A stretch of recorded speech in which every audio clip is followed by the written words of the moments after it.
Hello, hello, hello. This is Gerald Celente, and it's Wednesday, March 2nd, 2022.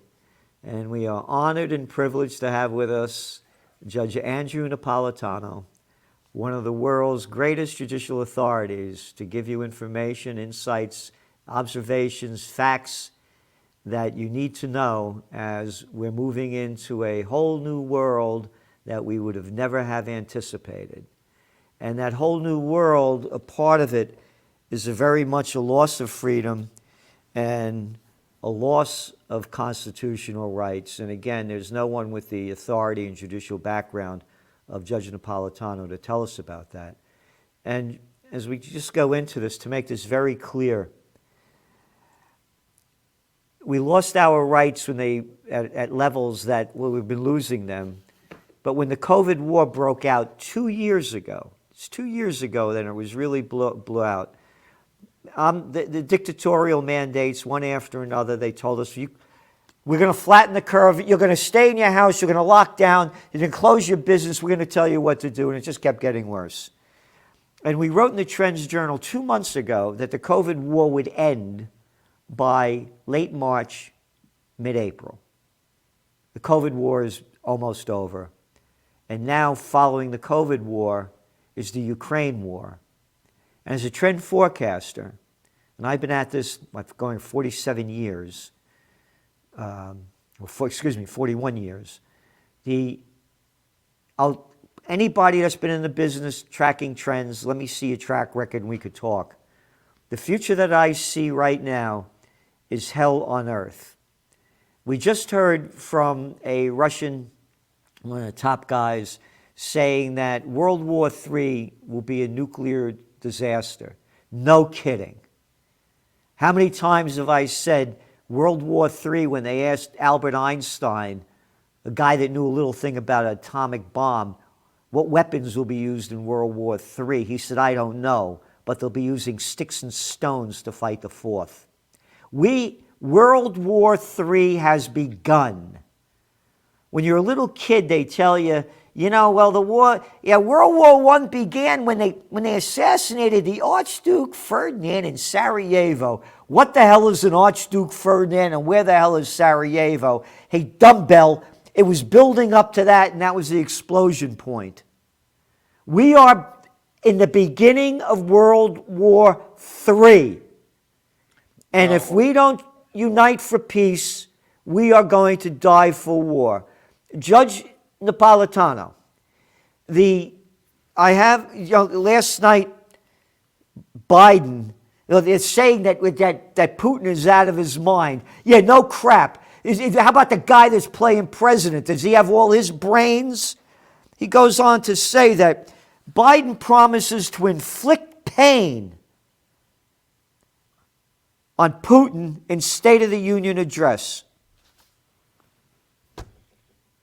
Well, look, good morning, Gerald. And it's always a pleasure to be with you, my friend, no matter what we're talking about. Now you got to drive me crazy with that hand-ground espresso. Well, you better boogie before the lights go out because tomorrow is iffy. So you better enjoy every point of life you can. I understand. I understand your point. All it will take is some crazy Russian tank commander to shoot in the wrong direction and send a few tanks shooting in Poland instead of the Ukraine, and the NATO treaty, with all of its flaws and all of its aggressive nature, will be triggered. And then the United States has boots on the ground. We have 12,000 troops in Poland, and we're legally obliged to defend it. So I think if anybody thinks you're exaggerating by saying World War III is just a hair trigger away, you're not.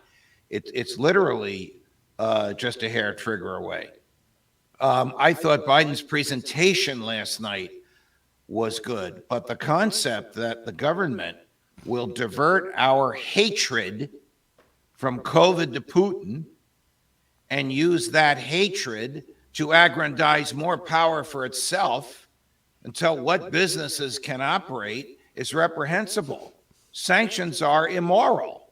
They interfere with free enterprise and with the free intercourse of commercial activity. They do so without legislation. It's just this decision of one person to do it. They interfere with with natural rights, and they don't work. They're not going to hurt Putin, and they're not even going to hurt the rich guys around him. We've had sanctions on Cuba since 1962. It's still run by a dictatorship. Those poor people are still as repressed as they had been. Sanctions are a facade. And because they interfere with free enterprise and because they hurt innocents, they're immoral and they don't work. But they give the government more power, and they give the government what it loves, the ability to create the impression that it's doing something. The United States, again, I'm totally opposed to what Putin's done, totally opposed to it. Well, what he's done is monstrous and immoral and unlawful. He's invaded without provocation. He's targeted civilians, and he's used weapons that the whole world has outlawed for 2 generations. Yeah, I'm totally opposed to this. However, it's the pot calling the kettle black. Yes. So what's your favorite war, Judge? Did you like? I know the Korean War. I think knowing we were around the same age, we love the Vietnam War. Oh my God! How about the Yugoslav War? No, I think the Afghan War was my favorite. How about the Iraq War? Oh. How about the Syrian War? How about, I want that guy Gaddafi out of there. We're going to destroy Libya, the richest country in Africa, where people had more benefits and rights than most of the world. How about the Yemen War? Oh, we won't talk about the worst humanitarian crisis on earth. We won't talk about that at all. The Yemen War that began, announced in March of 2015, the Saudi ambassador announced it from Washington, D.C. Right. I watched it. And they sent over that arrogant little boy, now he's Secretary of State. Before he was Undersecretary, Assistant Secretary of State, Anthony Blinken, to go over to Yemen to help the Saudis with intelligence to defeat the Houthis in Yemen. Well, we won't talk about America's murderous wars. And here's Biden. How dare they do what we do? Well, you're right. I mean, George W. Bush has actually been indicted. Actually, he was convicted in a war crimes trial in Malaysia, but Wow. That's Malaysia. He's been indicted by an EU judge in Spain. He can't go to the European Union, and the indictment is for war crimes for invading Iraq under a pretense, the possession of weapons of mass destruction, which I guess only Russia, the Israelis, and the Brits and the U.S. are allowed to own. Yeah. And for targeting civilians. So if the ICC, the International Criminal Court, were to indict Putin, Bush's trial would be ahead of Putin. So I'm laughing a little bit because there's never going to be a trial, but the indictments are real and the arrest warrants are real. We know that from General Pinochet of Chile, who was arrested when he went to Great Britain because of a Spanish EU-wide indictment. But the point is that you're making is a very, very sound one. Joe Biden and the American military, industrial, intelligence, Federal Reserve, deep state establishment are condemning Biden for doing almost literally the very same thing that they praised George W. Bush for doing in Iraq. Yeah. And the whole thing is the government needs a boogeyman. The government needs somebody for us to hate. For 50 years, we hated the Soviet Union. Then we were told to hate Saddam Hussein. Now we were told to hate COVID. Now we're told to hate Putin. Why do they like this hatred? Because it allows them to expand their power. It allows them to wage war. It allows them to kill. It allows them to regulate private behavior because the target is someone or something that they've told us we must hate. Yep.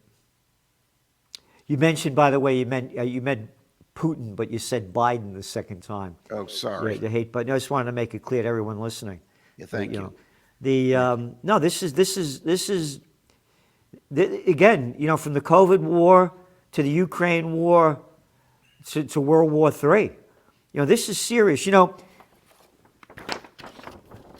We had this, you were here, you were there. We had a rally on the 4th of July, Unite for Peace and Restore Freedom.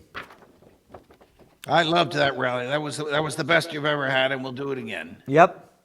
And the point that I'm making here, Judge, for everybody listening, if we don't unite for peace, we will die in war.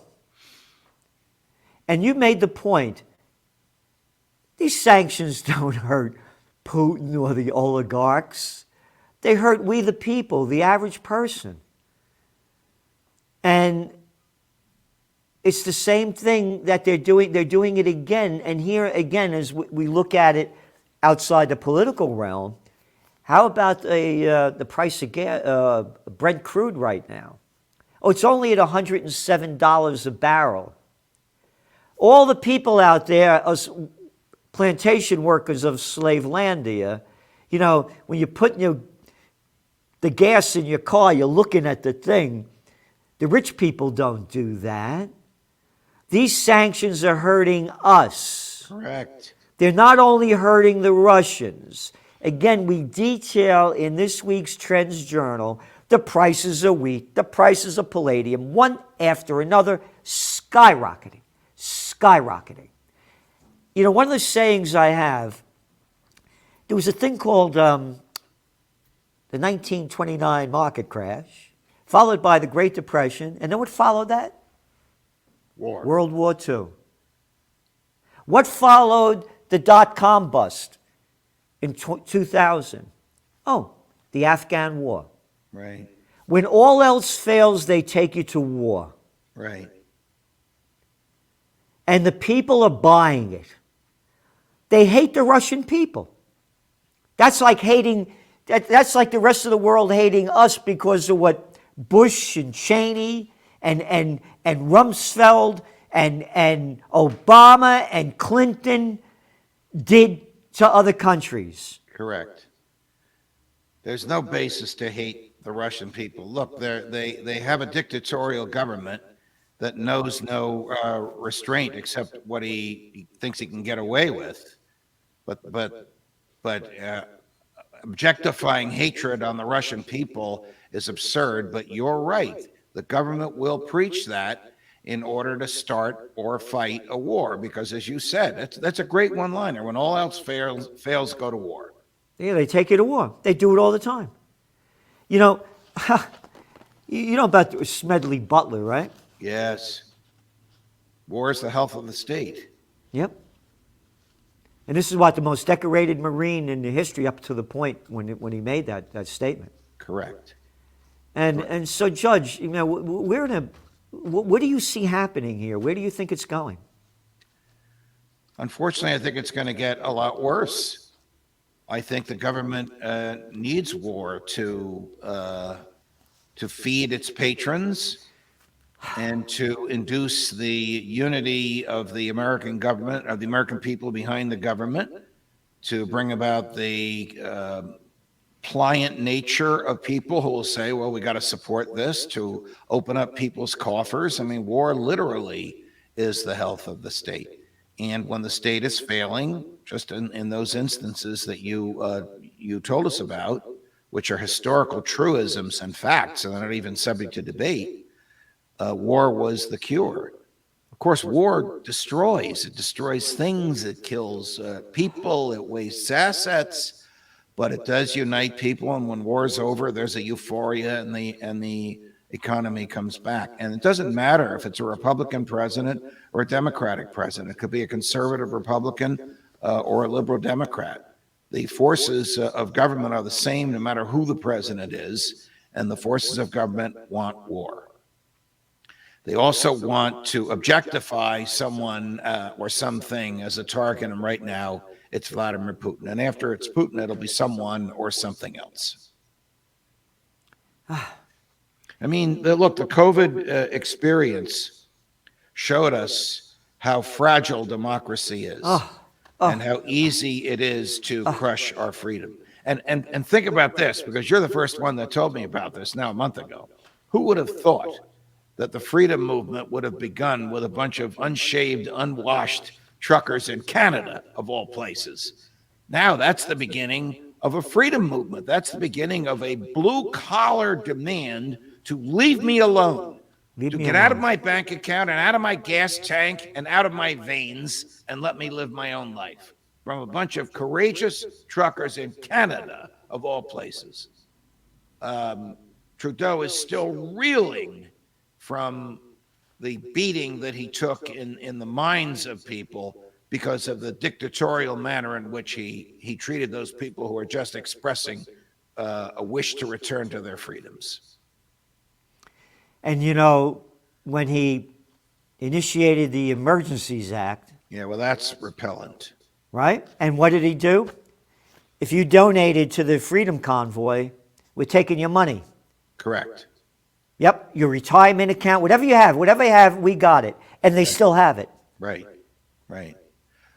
Everything the government has, it has stolen. Everything it says is a lie. I mean, that statement is almost literally true. If the government takes it, it's not theft. I mean, Murray Rothbard argued that taxation is theft. So you can call this what you want: taxation, confiscation, enhancement of national security. It's just plain blankety blank theft that they took money from innocent people.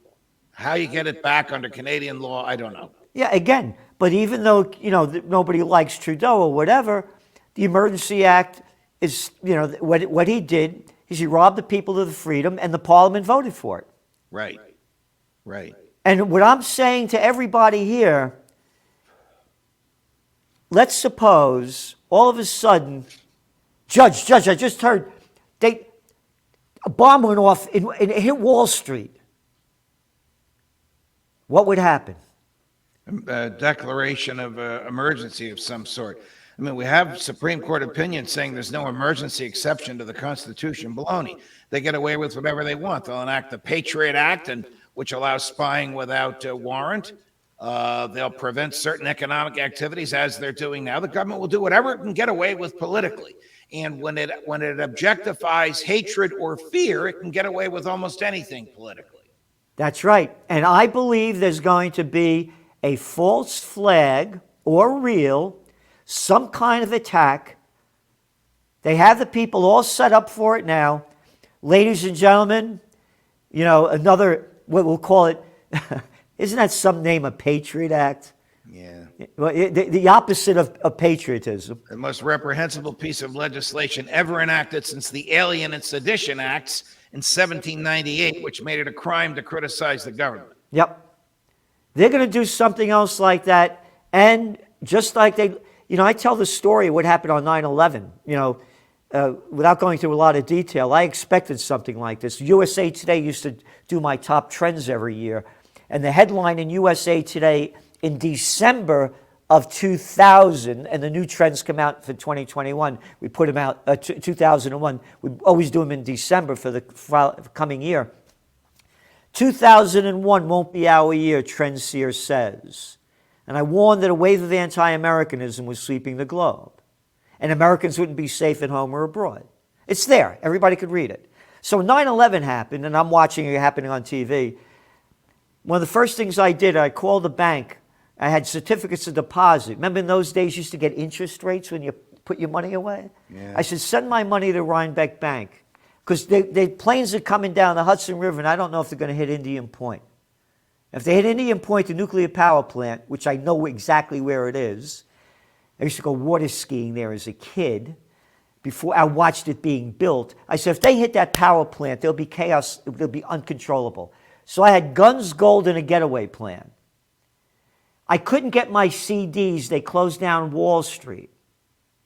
What I am saying to everybody there, everybody listening, you better have a plan. Plan for the worst. If the worst doesn't happen, you lose nothing. If the worst happens and you're not planning for it, you'll lose everything. Imagine we're in Kiev right now. What a wonderful life we'd be having now, wouldn't it?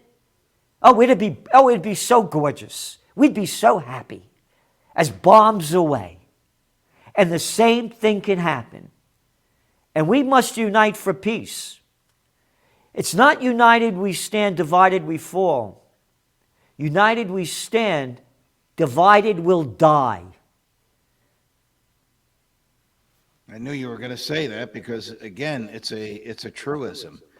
But the American public are like sheep, Gerald. We accepted the lockdowns, we accepted the masks, we accepted the vaccines, and they made life miserable for those who disagreed, which is why democracy is so fragile. The answer is secession. The answer is breaking away from the federal government and living in enclaves where people agree with you and where your freedom is respected and where the feds have no say.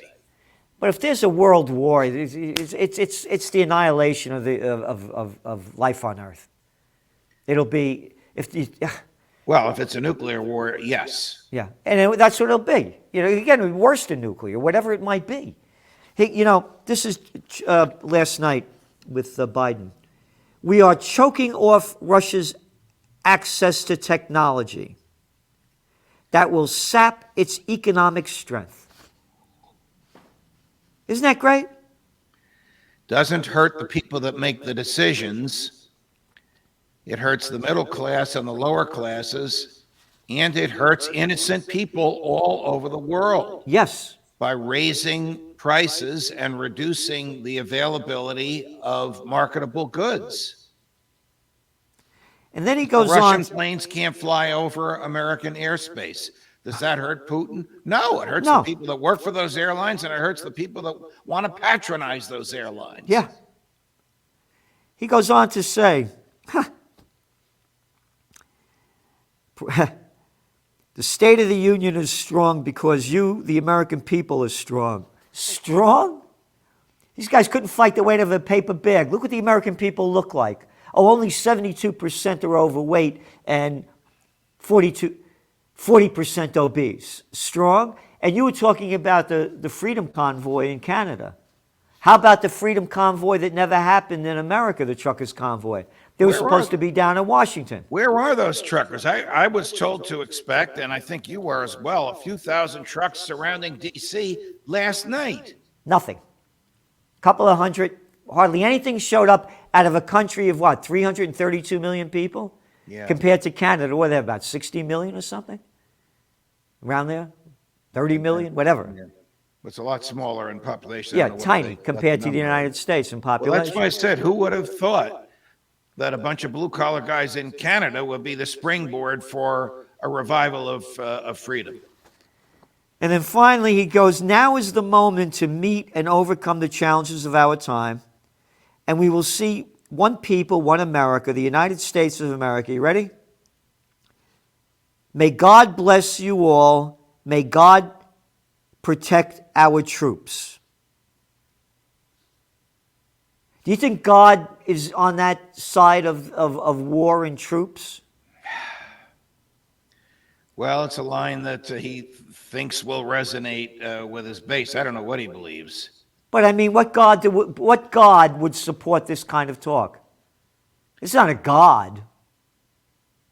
And it goes on to say, I think with old Joe, it's just a figure of speech. oh, of course it is. Yeah, that's what I'm saying. It's blasphemy is what it is, as I see it. He goes on, in his speech, Biden promised to bring together scores of U.S. allies, you ready? And spend hundreds of millions of dollars to send weapons to Ukraine's resisting an unprovoked Russian invasion. Send weapons. Not talking about peace. How can we solve this? How can we solve this? No, we're going to escalate it. We're going to escalate it. Well, what happens when mainland China wants to take Taiwan? Oh, they got it. With which we do have a treaty. What do? It's absolutely insane if we were to fight over that. Insane. Oh, you mean you don't think the Americans could beat the Chinese? I mean, look what they did to the Taliban. About 89,000 of them. Oh, the Taliban? We'll beat the Chinese. Oh, yeah. Right. No, Judge, Well, the way we we are. started, these are dark days, Yes. Gerald, and the best you and I can do, and the wonderful people listening to us, is to warn everybody, to be prepared, to understand what your rights are, and to be prepared to take your own safety into your own hands. Yes. And Anybody that says to me, "Why do you need an AR-15?" That's it. Turn on Fox or CNN and look at what's going on. God forbid that happens here and you can't defend yourself. that's right. Again, I have my GC's 3Gs, guns, gold, and a getaway plan. There you go. Yep. Thank you, Judge, so much. And everyone, please do what you can to support peace. We have Occupy Peace, of course, occupypeace.com. Again, united we stand, divided we will die. Oh, Gerald, you know what I have on Judging Freedom today? Phil Giraldi. Oh, great. Oh, Yeah. What a great human being, ex-CIA, who exposes the government for all of its failures and all of its excesses. And he's like you, Gerald, he's fearless. please give him my love. And by the way, in this week's Trends Journal, we have Phil Giraldi's article about what's going on. Yes. Thank you, Judge. If you want to watch Phil, it's Judging Freedom on YouTube, 2:45 this afternoon. Judging Freedom on YouTube at 2:45 Eastern Time today. Thank you, Great Judge. Phil Giraldi, yes.